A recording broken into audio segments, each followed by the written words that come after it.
When state reps get elected, they're jazzed about the idea of going to the state capitol and making a difference.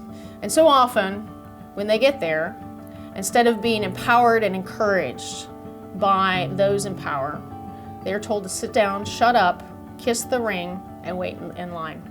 And they're not encouraged to go out and champion new legislation to advance their principles and ideas and make things better for everyday Americans.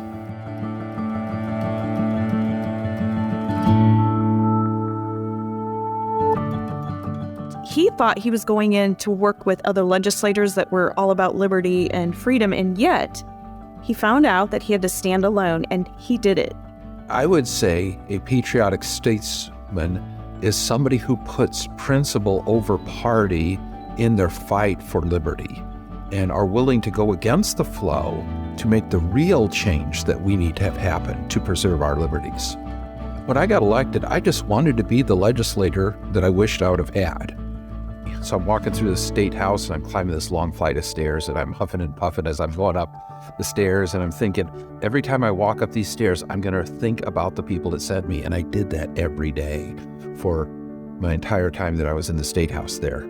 It's we the people that rule government. It's not the other way around. And so it's setting that baseline.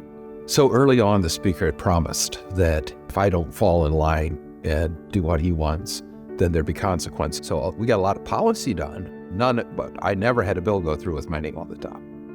They took the establishment to take his ideas and use them as their own.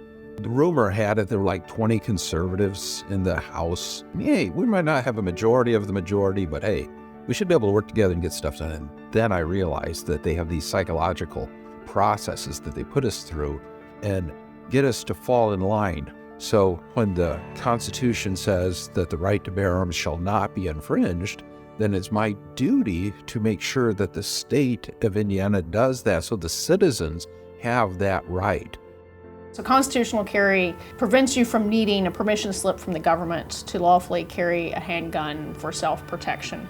Curt started championing this bill several years ago, and every year he'd bring it forth, and every year it wouldn't make it out of committee. Curt truly cares about liberty, and he truly cares about doing the right thing. Not about staying in office, not about political power for himself, but about making a difference for liberty. Before we met Curt, he was all by himself championing Second Amendment protections in Indiana.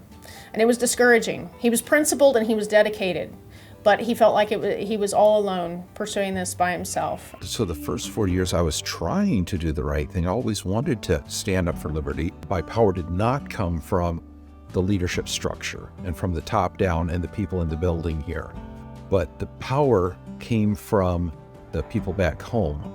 Maybe by me going through these things today, maybe there'll be another legislator in the future that does not have to experience this.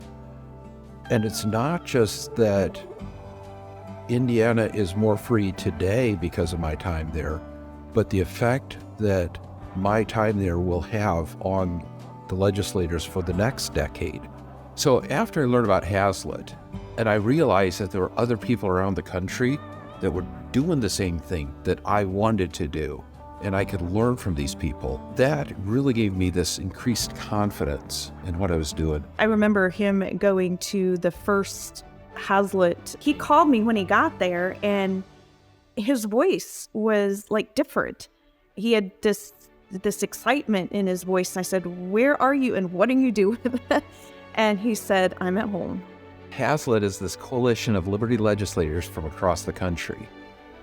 It's about the people, it's about policy, and it's about the process.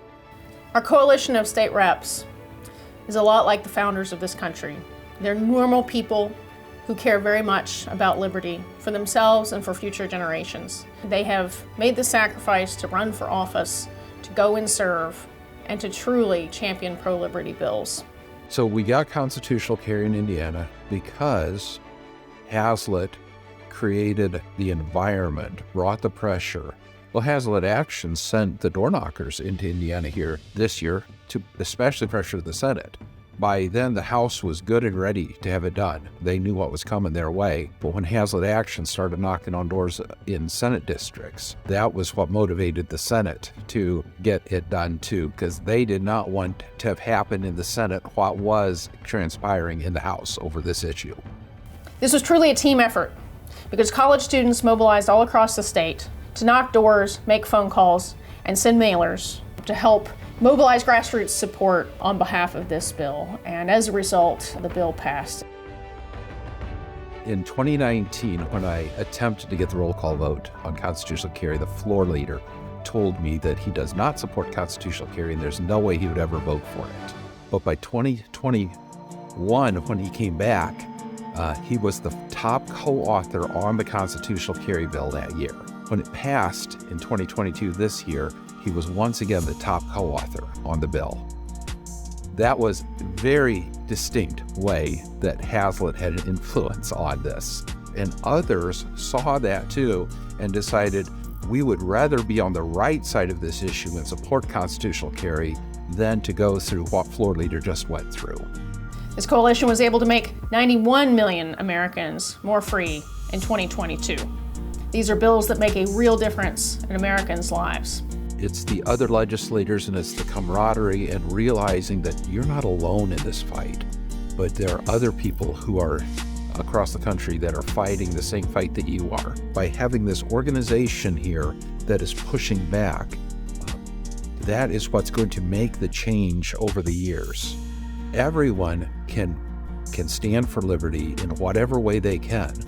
You know, whether they're in the legislature, whether they're an activist, whether they're a student, and it's the people exerting that power over their elected officials. There were just a few people that I thought were doing it right, and I just wanted to be that legislator. And now looking back, I actually think I might have accomplished that. As I look at the 8 years in the legislature, I would divide them into two sections, the first 4 years, which was pre-Hazlitt, and then the second 4 years, which was after we found out about Hazlitt. And I would say the second 4 years were much more enjoyable. I had a lot more confidence. We got more stuff done. We're changing the direction of the country by bringing more liberty. It's really given the power to the people and realizing where our power comes from. So I see Young Americans for Liberty as being this force that over the next decade, 2 decades, will be the ones that are keeping that infringement from growing.